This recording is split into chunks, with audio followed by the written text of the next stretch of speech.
Good evening, welcome back to my channel. ഇന്ന് നമ്മൾ നോക്കാൻ വേണ്ടി പോകുന്നത് ഫ്രാൻസിസ് ബേക്കൻ എഴുതിയ ഓഫ് സ്റ്റഡീസ് എന്ന് പറഞ്ഞിട്ടുള്ള ഒരു എസ്സേയാണ്. സോ നിങ്ങൾക്ക് എല്ലാവർക്കും വളരെ സുപരിചിതമായിട്ടുള്ള റൈറ്റർ ആയിരിക്കും ഫ്രാൻസിസ് ബേക്കൻ.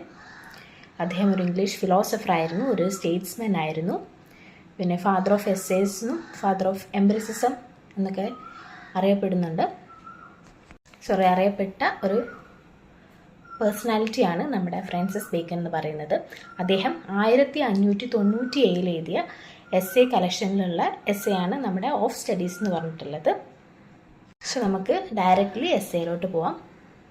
സ്റ്റഡീസിൻ്റെ വാല്യൂസിനെ കുറിച്ചും അതിൻ്റെ ഒരു പേഴ്സൻ്റെ ലൈഫിൽ എത്രത്തോളം അതിന് ഇമ്പോർട്ടൻസ് ഉണ്ട്, അങ്ങനത്തെ കാര്യങ്ങളൊക്കെ ഡിസ്കസ് ചെയ്യുന്ന ഒരു എസ്സേയാണ് ഈ ഓഫ് സ്റ്റഡീസ് എന്ന് പറയുന്നത്. ആദ്യം തന്നെ ബേക്കൻ പറയുന്നത് ഒരു സ്റ്റഡീസിന് 3 പേർപ്പസാണുള്ളത് എന്നാണ്. ഫസ്റ്റ് വൺ ഡിലൈറ്റ് ആണ്, സെക്കൻഡ് വൺ ഓർണമെൻ്റ് ആണ്, തേർഡ് വൺ എബിലിറ്റി ആണ്. അതായത് പഠനം അല്ലെങ്കിൽ വായന നമുക്ക് എന്ത് തരുന്നു? സന്തോഷം തരുന്നു. നമ്മൾ ഫ്രീ ആയിരിക്കുന്ന നമ്മുടെ ഒരു പ്രൈവറ്റ് സ്പേസിൽ നമുക്ക് എന്ത് ചെയ്യാം? ഈ ഒരു വായന കൊണ്ട് അല്ലെങ്കിൽ സ്റ്റഡീസ് കൊണ്ട് നമുക്ക് ഹാപ്പിനെസ് കണ്ടുപിടിക്കാൻ വേണ്ടി പറ്റുന്നു. സെക്കൻഡ് തിങ് നമുക്ക് ഇതൊരു ഓർണമെൻ്റായി യൂസ് ചെയ്യാം. എങ്ങനെയാണോ ഞാനൊരു ആഭരണം യൂസ് ചെയ്യുന്നത് അതുപോലെ എനിക്ക് എന്ത് ചെയ്യാം, എൻ്റെ ഈ ഒരു സ്റ്റഡീസിൻ്റെ ഗുണം എനിക്ക് എന്ത് ചെയ്യാം, ഇങ്ങനെ എക്സാജറേറ്റ് ചെയ്ത് അല്ലെങ്കിൽ ഇങ്ങനെ ഡിസ്പ്ലേ ചെയ്യാം. അതായത് നമ്മളിപ്പോൾ ഒരു സംഭാഷണത്തിലൊക്കെ ഏർപ്പെടുന്ന സമയത്ത് ഒരുപാട് പഠിച്ചിട്ടുള്ള ഒരാളാണെങ്കിൽ ആ അറിവൊക്കെ അദ്ദേഹം ഈ ഒരു സംഭാഷണത്തിൽ യൂസ് ചെയ്താൽ അദ്ദേഹത്തിന് അവിടുത്തെ ഒരു മികവ് കൂട്ടാൻ വേണ്ടി പറ്റും. തേർഡ് വണ്ണായിട്ട് പറയുന്നത് എബിലിറ്റിയാണ്. പഠനത്തിലൂടെ പ്രാക്ടിക്കൽ എബിലിറ്റീസ് കിട്ടുന്നുണ്ട്. അദ്ദേഹം പിന്നീട് പറയുന്നത് എന്താണെന്ന് വെച്ച് കഴിഞ്ഞാൽ, ഒരുപാട് പഠിക്കുന്നത് അല്ലെങ്കിൽ നമ്മൾ ഒരുപാട് സമയം സ്റ്റഡീസിൽ ചിലവഴിക്കുകയാണെങ്കിൽ നമ്മളെ അതെന്താക്കും? സ്ലോത്ത് ആക്കും എന്നാണ് പറയുന്നത്. അതായത് ഒരു മടിയനാക്കി മാറ്റും. അതായത് നമ്മളിപ്പോൾ ഒരുപാട് സമയം വായനയിൽ ചിലവാക്കുകയാണെങ്കിൽ സന്തോഷം തരുന്നതിന് പകരം അത് നമ്മൾ എന്താക്കും? ലേസി പേഴ്സണാക്കി മാറ്റും.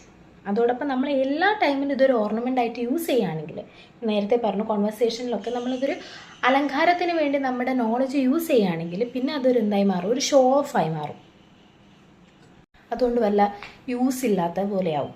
അതുപോലെ തന്നെ നമ്മളിപ്പോൾ എബിലിറ്റിയിൽ ഒരുപാട് നോളജൊക്കെ ഈ ഒരു ബുക്കിൻ്റെ ബേസിൽ തന്നെ നമ്മൾ ഫോളോ ചെയ്യുകയാണെങ്കിൽ, അല്ലെങ്കിൽ ആ ബുക്കിനെ തന്നെ ഫോളോ ചെയ്ത് ജീവിക്കുക എന്ന് പറയുന്നത് ഒരിക്കലും പ്രാക്ടിക്കൽ അല്ല.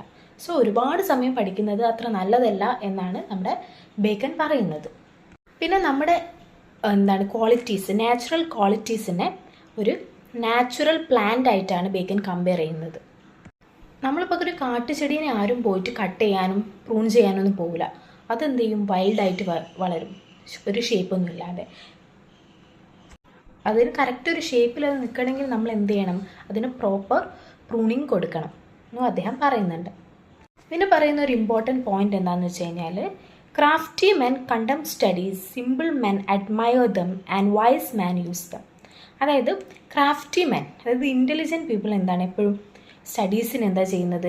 കുറ്റപ്പെടുത്തുകയാണ്. അവർക്ക് ബുക്സ് ഒന്നും അത്ര യൂസ്ഫുൾ ആയിരിക്കില്ല. കാരണം അവർ ഓൾറെഡി ഇൻ്റലിജൻറ്റ് പീപ്പിളാണ്. പിന്നെയോ സിമ്പിൾ മെൻ, അത്ര ഇൻ്റലിജൻ്റ് അല്ലാത്ത ആളുകൾ ബുക്സിനെ അഡ്മയർ ചെയ്യും, അല്ലെങ്കിൽ പഠനത്തിന് അഡ്മയർ ചെയ്യും. പിന്നെയോ വൈസ് മാൻ, ബുദ്ധിമാനായിട്ടുള്ള ആളുകളോ ഈ പഠനത്തിന് യൂസ് ചെയ്യും. പിന്നെ അദ്ദേഹം പറയുന്നത് എന്താണെന്ന് വെച്ച് കഴിഞ്ഞാൽ, ബുക്കിൽ എഴുതിയ സംഭവം നമ്മൾ അതേപോലെ വിശ്വസിക്കാൻ വേണ്ടി പാടില്ല. അതോടൊപ്പം തന്നെ അദ്ദേഹം പറയുന്ന മറ്റൊരു പോയിന്റാണ്, നമ്മൾ ഒരിക്കലും പ്രിജുഡീസ് ആയിട്ടുള്ള മുൻവിധികളോട് കൂടി ഒരിക്കലും ഒരു ബുക്കിനെ സമീപിക്കരുത്. നമ്മളെപ്പോഴും ഒരു ബുക്ക് വായിക്കുന്ന സമയത്ത് ഓപ്പണും അലേർട്ടും ആയിരിക്കണം. നമ്മുടെ പോയിൻറ്റ്സിൻ്റെ ഓപ്പോസിറ്റ് ആയിട്ടുള്ള പോയിൻറ്റ്സ് ആയിരിക്കും ചിലപ്പോൾ ഒരു ബുക്കിലുണ്ടാവുക. പക്ഷെ നമ്മളെപ്പോഴും വിമർശിക്കാതെ അല്ലെങ്കിൽ കുറ്റപ്പെടുത്തുകയൊന്നും ചെയ്യരുത്. പിന്നീട് അദ്ദേഹം പറയുന്ന നെക്സ്റ്റ് പാരഗ്രാഫിൽ പറയുന്നത് എന്താണെന്ന് വെച്ച് കഴിഞ്ഞാൽ, some books are to be tasted, others to be swallowed and some few to be chewed and digest. അതായത് ചില ബുക്സ് നമ്മൾ ജസ്റ്റ് ടേസ്റ്റ് ചെയ്തിട്ട് പോകണം, അതായത് ജസ്റ്റ് വായിച്ചിട്ട് പോകണം. ചില ബുക്സോ നമ്മൾ വിഴുങ്ങണം. അതായത് ഭയങ്കര തോട്ട്സ് ഒന്നും അതിൽ കൊടുക്കരുത്. ജസ്റ്റ് വായിക്കണമെന്ന് വെച്ചാൽ മൊത്തത്തിലൊന്ന് വായിച്ച് വിട്ട് കളയണം. പക്ഷെ ചില ബുക്സോ നമ്മൾ ച്യൂ ചെയ്യണം, ഡൈജസ്റ്റും ചെയ്യണം. അതായത് ലൈൻ ബൈ ലൈൻ ആയിട്ട് നമ്മൾ ചില ബുക്സ് വായിക്കേണ്ടി വരും. പിന്നീട് അദ്ദേഹം പറയുന്നത് നമ്മളിപ്പോൾ ഒരു ബുക്കിൻ്റെ സമ്മറി അല്ലെങ്കിൽ എക്സ്ട്രാക്ട്സ് മാത്രമാണ് വായിക്കുന്നതെങ്കിൽ അതെന്താണ് ടേസ്റ്റ്ലെസ് എന്നാണ് പറയുന്നത്.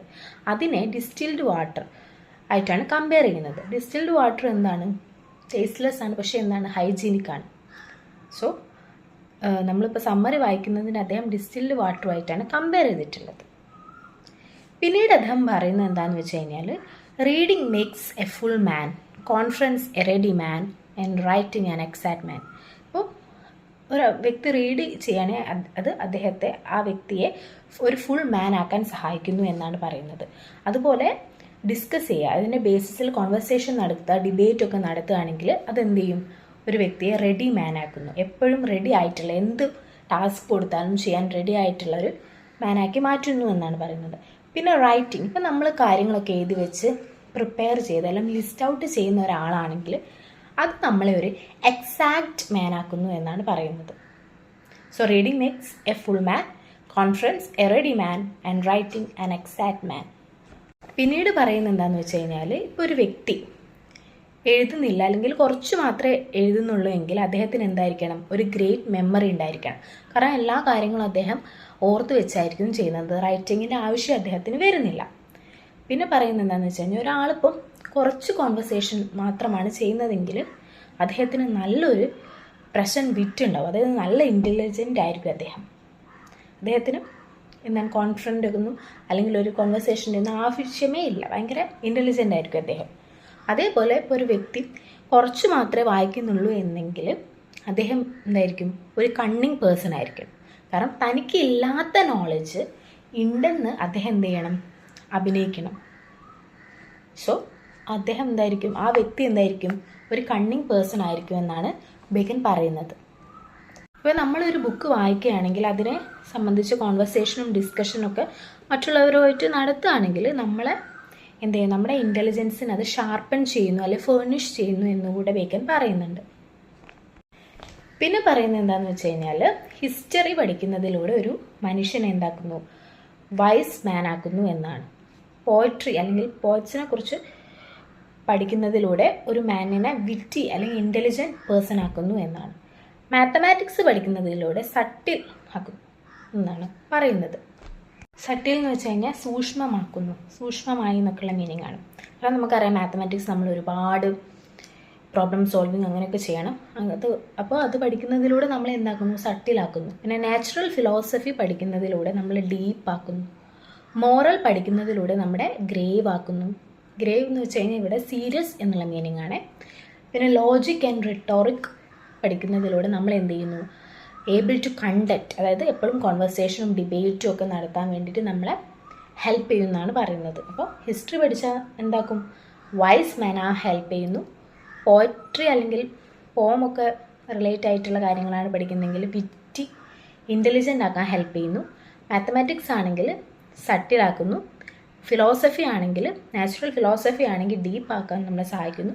മോറൽ പഠിക്കുകയാണെങ്കിൽ ഗ്രേവ് ആവാൻ ഹെൽപ്പ് ചെയ്യുന്നു. ലോജിക് ആൻഡ് റിട്ടറിക് ആണെങ്കിൽ കണ്ടന്റ് ചെയ്യാൻ ഹെൽപ്പ് ചെയ്യുന്നു എന്നാണ് പറയുന്നത്. പിന്നീട് അദ്ദേഹം പറയുന്നത് എങ്ങനെയാണോ റൈറ്റ് എക്സസൈസ് നമ്മുടെ അസുഖം കുറയ്ക്കാൻ സഹായിക്കുന്നത്, അതുപോലെയാണ് റൈറ്റ് സ്റ്റഡീസ് നമ്മുടെ മനസ്സിൻ്റെ ഇൽനെസ്സും ക്യൂർ ചെയ്യാൻ ഹെൽപ്പ് ചെയ്യുന്നു എന്നാണ് പറയുന്നത്. നമ്മുടെ മനസ്സിൻ്റെ വൈകല്യങ്ങൾ മാറ്റാൻ കറക്റ്റായിട്ടുള്ള പഠനം നമ്മളെ ഹെൽപ്പ് ചെയ്യുന്നു എന്ന് പറയുന്നുണ്ട്. പിന്നെ ഇവിടെ ഒരു ലാറ്റിൻ സെയിങ്സിനെ കുറിച്ച് പറയുന്നുണ്ട്. കറക്റ്റ് പ്രൊനൗൺസിയേഷൻ എനിക്കറിയില്ല, എന്നാലും നോക്കാം. Abeunt studia in mores, which means studies pass into our characters. ഇതൊന്ന് ഓർത്ത് വയ്ക്കുക. ഇതിൽ വരുന്നൊരു ലാറ്റിൻ സെയിങ് ആണ് ഈ ഒരു എസ്സേയിൽ വരുന്നത്. പഠനം നമ്മളെ ക്യാരക്ടേഴ്സിലേക്കും പാസ് ചെയ്യുന്നു എന്നുള്ളൊരു മീനിങ് ആണ്. പിന്നെ ബേക്കൻ പറയുന്നത് ബൗളിംഗ്, അതായത് ബൗളിംഗ് എന്ന് പറയുന്നത് നമ്മുടെ സ്റ്റോണിനും റെയിൻസിനും, അതായത് കിഡ്നിക്കും ബ്ലാഡറിനും നല്ലതാണ്. ഷൂട്ടിംഗ് എന്ന് പറയുന്നത് ലങ്സിനും ബ്രസ്റ്റിനും നല്ലതാണ്. ജെൻറ്റിൽ വാക്കിംഗ് എന്ന് പറയുന്നത് സ്റ്റൊമക്കിന് നല്ലതാണ്. അതേപോലെ തന്നെ റൈഡിങ് എന്ന് പറയുന്നത് ഹെഡിന് നല്ലതാണ്. ഈ ഒരു ഫിസിക്കൽ ആക്ടിവിറ്റീസ് ഒക്കെ നമ്മുടെ ഈ ഒരു ഡിഫറെൻറ്റ് പാർട്സ് ഓഫ് ദ ബോഡിക്ക് നല്ലതാണെന്നാണ് ബേക്കൻ പറയുന്നത്. പിന്നീട് നമ്മളിപ്പോൾ towards the end of the എസ്സേയിലോട്ടാണ് പോയിക്കൊണ്ടിരിക്കുന്നത്. ഇവിടെ അദ്ദേഹം പറയുന്നത് എന്താണെന്ന് വെച്ച് കഴിഞ്ഞാൽ നമുക്ക് ഒരു അയാളുടെ ഇൻ്റലിജൻറ്റ് അല്ലെങ്കിൽ മൈൻഡ് ഇങ്ങനെ അലഞ്ഞു തിരിഞ്ഞുകൊണ്ട് ഇരിക്കുകയാണ്, അദ്ദേഹത്തിന് ഒരു കോൺസെൻട്രേഷനും കിട്ടുന്നില്ല, ഫിക്സ് ചെയ്യാനൊന്നും കഴിയുന്നില്ല എന്നാണ്, അങ്ങനെ ഒരു അവസ്ഥയിലാണ് അദ്ദേഹം ഉള്ളതെങ്കിൽ, ആ ഒരു വ്യക്തി ഉള്ളതെങ്കിൽ ആ വ്യക്തിയെ മാത്തമാറ്റിക്സ് പഠിക്കാൻ വേണ്ടി വിടുക. കാരണം മാത്തമാറ്റിക്സ് പഠിക്കുന്നതിലൂടെ ആ ഒരു മൈൻഡിൻ്റെ വാൻഡറിങ് ഒക്കെ സ്റ്റോപ്പ് ചെയ്യാൻ വേണ്ടി ഹെൽപ്പ് ചെയ്യും. കാരണം നമുക്കറിയാം മാത്തമാറ്റിക്സ്, ഞാൻ നേരത്തെ പറഞ്ഞ പോലെ ഒരുപാട് പ്രോബ്ലം സോൾവിങ് നമ്മൾ ഡീപ്പായിട്ട് ചിന്തിക്കേണ്ടിയൊക്കെ വരുന്നുണ്ട്. അങ്ങനെ ചെയ്യുമ്പോൾ നമ്മുടെ ആ ഒരു മൈൻഡിൻ്റെ വാൻഡറിങ് സ്റ്റോപ്പ് ചെയ്യാൻ നമ്മളെ ഹെൽപ്പ് ചെയ്യുന്നു. പിന്നെ സെക്കൻഡ് കാറ്റഗറി ആയിട്ടുള്ള ഒരു സെറ്റ് ഓഫ് പീപ്പിളിനെ കുറിച്ച് പറയുന്നുണ്ട്. അവരെന്താണെന്ന് വെച്ച് കഴിഞ്ഞാൽ അവർക്ക് ഡിഫറെൻറ്റ് തിങ്സുമായിട്ടുള്ള ഡിഫറൻസ് അല്ലെങ്കിൽ ഡിഫറെൻറ്റ് തിങ്സ് ഡിസ്റ്റിങ്വിഷ് ചെയ്യാനുള്ള, വേർതിരിക്കാനുള്ള കഴിവില്ലാത്ത ഒരു സെറ്റ് ഓഫ് ആളുകൾ അല്ലെങ്കിൽ ഒരു പേഴ്സൺ ഉണ്ടെങ്കിൽ ആ പേഴ്സണോട് സ്കൂൾമെൻ പഠിക്കാൻ വേണ്ടി സജസ്റ്റ് ചെയ്യുന്നു. സ്കൂൾമെൻ എന്ന് വെച്ച് കഴിഞ്ഞാൽ മിഡിൽ ഏജസിലുള്ള ഫിലോസഫേഴ്സ് ആയിരുന്നു. അവരുടെ പ്രത്യേകത എന്താണെന്ന് വെച്ച് കഴിഞ്ഞാൽ അവർ ഒരു കാര്യം പഠിക്കുകയാണെങ്കിൽ മൈന്യൂട്ടായിട്ട് അനലൈസ് ചെയ്തിട്ട് അവരെ അത്രയും കോൺസെൻട്രേറ്റോടെ ആയിരിക്കും അവർ കാര്യങ്ങൾ ചെയ്യുക. അവരെ സിമിനി സെക്ടേഴ്സ് അല്ലെങ്കിൽ ഹെയർ സ്പ്ലിറ്റേഴ്സ് എന്നാണ് വിളിച്ചിരുന്നത്. കാരണം അത്രയും ഡീപ്പായിട്ടാണ് അവർ കാര്യങ്ങൾ ചെയ്തുകൊണ്ടിരുന്നത്. സോ അങ്ങനെ വേർതിരിക്കാൻ കഴിവില്ലാത്ത ആളുകൾ, അതായത് ഡിഫറൻസ് മനസ്സിലാക്കാൻ ടു തിങ്സ് അല്ലെങ്കിൽ സംഭവങ്ങളുടെ ഡിഫറൻസ് ഡിസ്റ്റിങ്വിഷ് ചെയ്യാൻ പറ്റാത്ത ആളുകളാണെങ്കിൽ അവരെ എന്ത് ചെയ്യണം, സ്കൂൾമെൻ സ്റ്റഡി ചെയ്യാൻ വേണ്ടി വിടണമെന്നാണ് ബേക്കൺ പറയുന്നത്. പിന്നെ ഒരു തേർഡ് സെറ്റ് ഓഫ് കാറ്റഗറി പറയുന്നുണ്ട്. അതെന്താണെന്ന് വെച്ച് കഴിഞ്ഞാൽ ഇപ്പോൾ ചില ആളുകളുണ്ടാവും നമുക്ക് ലോജിക്കലി കാര്യങ്ങൾ മനസ്സിലാക്കാൻ ബുദ്ധിമുട്ടുണ്ടാകുന്ന, അതിൻ്റെ റീസൺ അതിൻ്റെ എഫക്റ്റൊക്കെ മനസ്സിലാക്കാൻ ബുദ്ധിമുട്ടുണ്ടാകുന്ന ആളുകളുണ്ടാവും. അത്തരം ആളുകളാണെങ്കിൽ അവരോട് എന്ത് ചെയ്യണം, അവരെ ലോയേഴ്സ് കേസ് പഠിക്കാൻ സജസ്റ്റ് ചെയ്യാണ് ബേക്കൺ. കാരണം ലോയേഴ്സ് നമുക്കറിയാമല്ലോ, അവർ ഓരോ കേസും വളരെ പ്രോസും കോൺസും ഒക്കെ നോക്കിയിട്ട് വളരെ ഡീപ്പായിട്ട് അനലൈസ് ചെയ്തിട്ടാണ് കാര്യങ്ങൾ ചെയ്യുന്നത്. സോ ഈ ലോജിക്കലി ചിന്തിക്കാനോ അല്ലെങ്കിൽ ഡിഫറൻഷിയേറ്റ് ചെയ്യാനോ അല്ലെങ്കിൽ അണ്ടർസ്റ്റാൻഡ് ചെയ്യാനോ പറ്റാത്ത ആളുകൾ, കോസും എഫക്റ്റും ഒന്നും മനസ്സിലാക്കാൻ പറ്റാത്ത ആളുകളാണ് നിങ്ങളുടെ മുമ്പിലുണ്ടെങ്കിൽ അവർക്ക് എന്ത് ചെയ്യണം, ലോയേഴ്സ് കേസ് പഠിക്കാൻ സജസ്റ്റ് ചെയ്യുന്നു എന്നാണ് ബേക്കൺ പറയുന്നത്. പിന്നീട് അദ്ദേഹം പറയുന്നത് എന്താണെന്ന് വെച്ച് കഴിഞ്ഞാൽ various defects of mind can be removed or cured by proper kind of study. അതായത് മനസ്സിൻ്റെ പലതരത്തിലുള്ള ഡിഫക്ട്സ് നമുക്ക് എന്ത് ചെയ്യാൻ വേണ്ടി പറ്റും, മാറ്റാൻ വേണ്ടി പറ്റും. എങ്ങനെ?